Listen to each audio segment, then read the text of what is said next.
চাকরি ফিরে পাওয়ার লড়াইয়ে চাকরি প্রার্থীদের রক্ষা কবচ এবার হাইকোর্ট। পুলিশি নোটিশের চ্যালেঞ্জ জানানোর অনুমতি দিল হাইকোর্ট। পাশাপাশি আপনারা অপরাধী নন, আপনারা আপনাদের অধিকার পাওয়ার জন্য লড়াই করছেন, এমনই ভাবে সমবেদনা জানালো বিচারপতি চাকরি প্রার্থীদের হয়ে।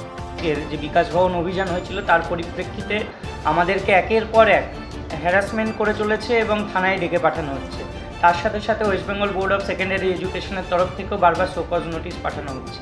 তো সেই জায়গায় দাঁড়িয়ে বিগত যে 23 তারিখ সেখানে একটা অর্ডার কপি দেওয়া হয়েছিল, যেখানে বলা হয়েছিল যে স্লোলি যেতে এবং কোনো রকম হ্যারাসমেন্ট না করতে, আর এই তদন্তটা সেরকমভাবে যেন খুব কোনো কোয়ার্সিভ অ্যাকশন যেন না নেওয়া হয়।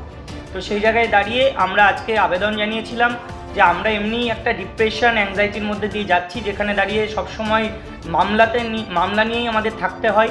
আমাদের টার্গেটটা চাকরিতে পুনর্বহাল হওয়ার, কোনোরকম ঝামেলায় জড়ানোর নয়। সেখানে গিয়ে একটা পরীক্ষার কথা বারবার আসছে এবং সেখানে গিয়ে মানসিক অবস্থা আমাদের সেরকমভাবে ভালো নেই।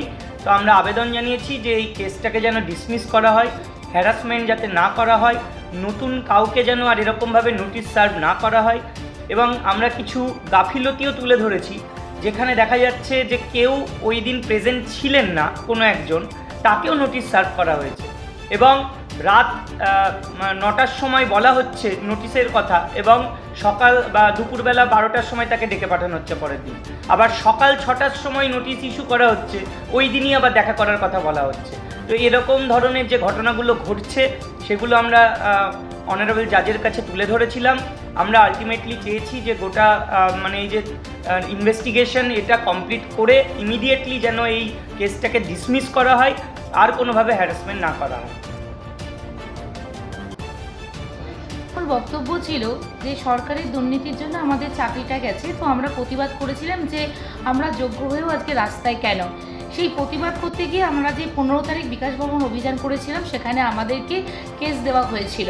সেই কেসের পরিপ্রেক্ষিতে আমরা ইন পার্সন দাঁড়িয়েছিলাম, আমি এবং চিন্ময়।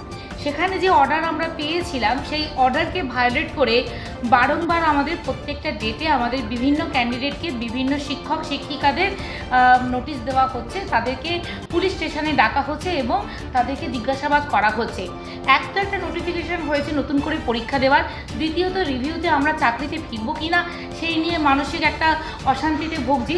সেখানে একটা সোশ্যাল একটা ইস্যু তৈরি হচ্ছে যে স্কুলে যাচ্ছে শোকজ, আমার হেডমাস্টার আমার হাতে সবার সামনে নোটিফিকেশান শোকজ লেটার দিচ্ছে। গ্রামের বাড়িতে একজন শিক্ষকের গ্রামের বাড়িতে পুলিশ যাচ্ছে নোটিফিকেশান দিতে।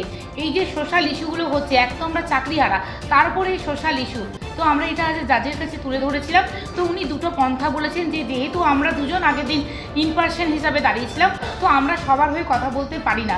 তো যতজন আমাদের ক্যান্ডিডেট এখনও পর্যন্ত এই নোটিফিকেশান পেয়েছে, তারা ইন্ডিভিজুয়ালি এসে তাদের অ্যাপ্লিকেশান করতে পারে, অথবা তারা একসাথে সবাই মিলে এসে একটা অ্যাপ্লিকেশান করতে পারে। এবার সেটা আমরা কি করব, যে ইন্ডিভিজুয়ালি এসে অ্যাপ্লিকেশান করব না একসাথে সবাই মিলে এসে অ্যাপ্লিকেশান করব, সেটা আমাদের যোগ্য শিক্ষক শিক্ষিকা অধিকার মঞ্চ থেকে আলোচনা করা হবে।